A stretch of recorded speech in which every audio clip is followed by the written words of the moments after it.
Eu não sei se você já percebeu isso, mas parece que nos últimos anos ficou muito mais comum ouvir alguém dizer: "Ah, eu recebi uma notificação da Receita Federal", ou então me pediram uma explicação da movimentação que eu fiz na minha conta. E o curioso é que muitas dessas pessoas, elas não são empresários, elas não são investidores, elas não são pessoas com alta renda, elas são, na verdade, trabalhadores comuns, gente que usa Pix todos os dias. E é aqui que está o ponto mais importante desse vídeo. O problema, normalmente, não é o Pix. O problema é como o CPF passou a ser analisado hoje. Porque durante muito tempo, a Receita Federal precisava correr atrás da informação. Hoje não. Hoje a informação chega até ela automaticamente.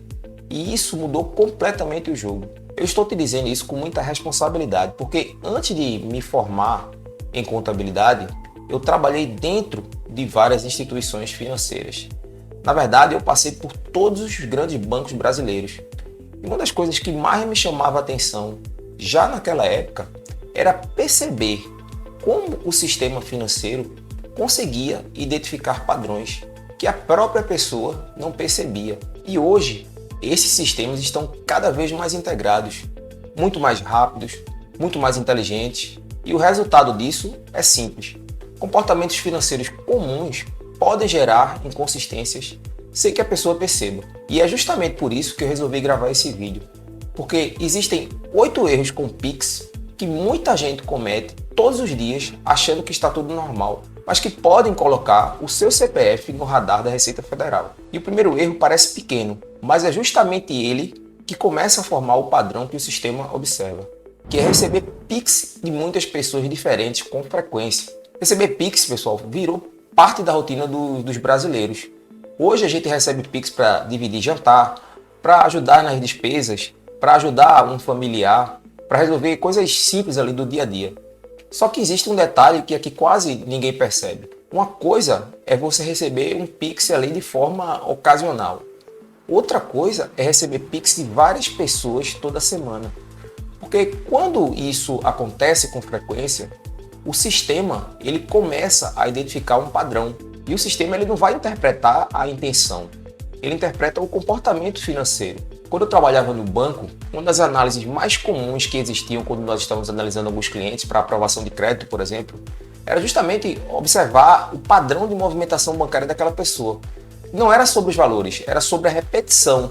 Por exemplo, se existiam várias entradas pequenas que as pessoas, por exemplo, tinham de origens diferentes, com frequência alta. E isso pode gerar uma atividade informal que a pessoa tenha, mesmo sem ser de fato, porque o que é visto ali são os números.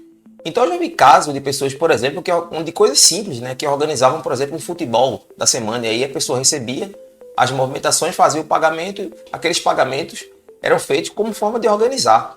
Mas para o sistema, aquele fluxo de entrada, mesmo que pequeno, né, e o fluxo também de saída, era algo que chamava atenção e o radar começa daí. Agora o segundo erro ele é ainda mais perigoso, porque muita gente faz apenas achando que está sendo organizada, que é receber o Pix de reembolso com frequência.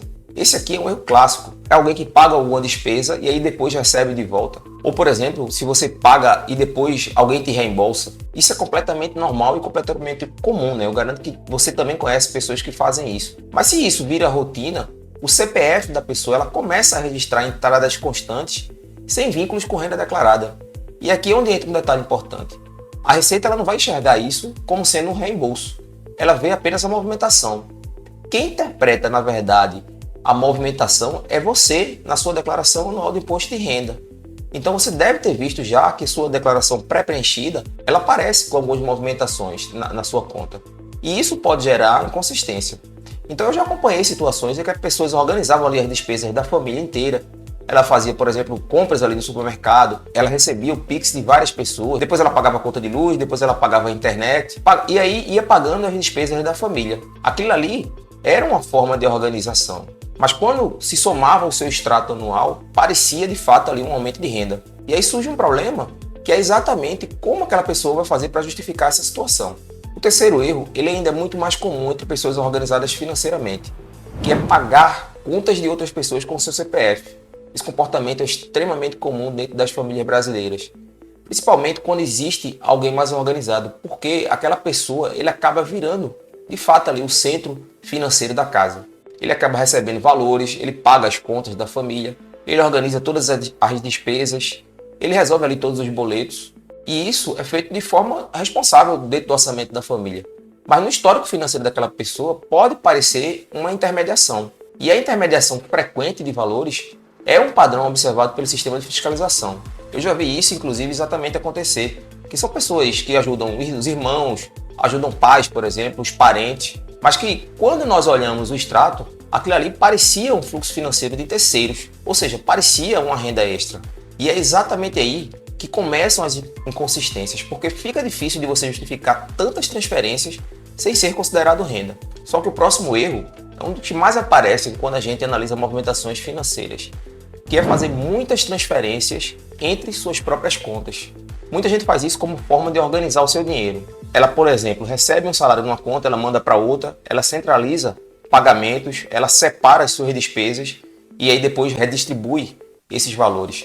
E isso é feito como um padrão orçamentário, e muitas vezes realmente é. Mas quando isso acontece corriqueiramente, isso cria algo que o sistema chama de movimentação circular. A movimentação circular por si só, ela não significa uma irregularidade, mas é considerado um padrão incomum. E o padrão incomum ele vai chamar a atenção, principalmente quando envolve aquelas entradas e saídas rápidas. Então assim, eu já vi situações em que a própria pessoa ela não sabia explicar depois porque ela fazia tantas transferências entre contas, porque acabava criando um hábito e isso virava um padrão. E aqui é onde entra um comportamento muito comum dentro das famílias brasileiras, que parece comportamento normal, mas que os órgãos de fiscalização podem interpretar de outra forma, que é usar o CPF como caixa da família. Esse aqui você já deve ter visto, acontece muito, que é uma pessoa que centraliza tudo, ela recebe o dinheiro de todo mundo, ela paga as despesas da casa, ela também organiza ali as contas da casa.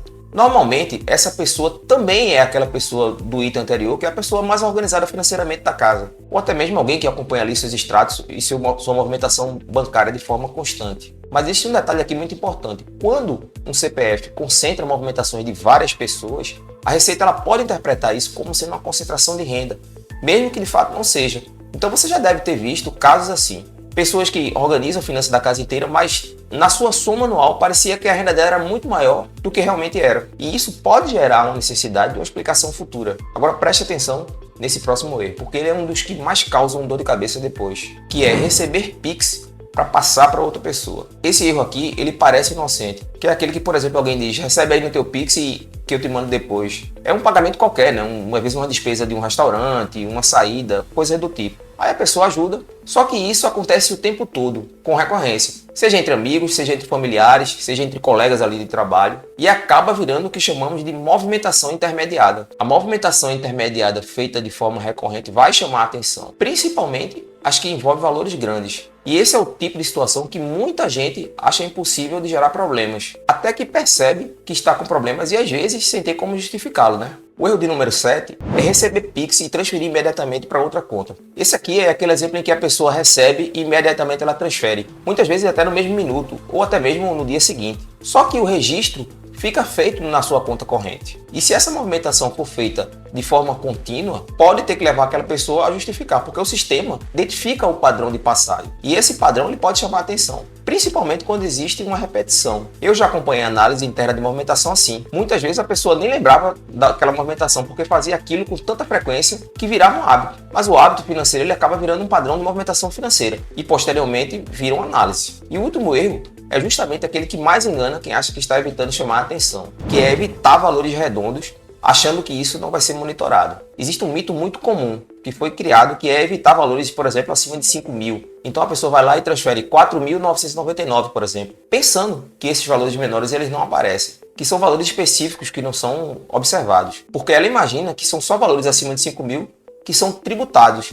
E existe um limite seguro, só que isso não funciona assim. Hoje o sistema financeiro ele observa o comportamento, não apenas o valor. Ou seja, não é sobre quanto você movimenta de uma vez, é sobre como você movimenta ao longo do tempo. Ou seja, é o somatório anual que fará a diferença e não valores específicos. E é justamente isso que muita gente não percebe. Pessoal, o objetivo desse vídeo não é fazer com que você fique com medo, é fazer com que você crie a consciência. Se você já percebeu que já fez 2 ou 3 desses comportamentos ou dessas movimentações, Isso não significa que exista um problema, que você vai ter o seu CPF cancelado ou outro que de repente vai cair na malha fina. Significa apenas que agora você entende melhor como o sistema funciona de forma geral. Porque hoje o CPF ele virou praticamente um histórico financeiro ativo. E quanto mais cedo você entender isso, mais segurança você terá nas suas movimentações. Então eu trouxe esse vídeo aqui justamente porque durante os anos em que eu trabalhei dentro de instituições financeiras, o que ficou claro para mim é que a maioria das pessoas ela não tem exatamente um problema ali com a Receita Federal.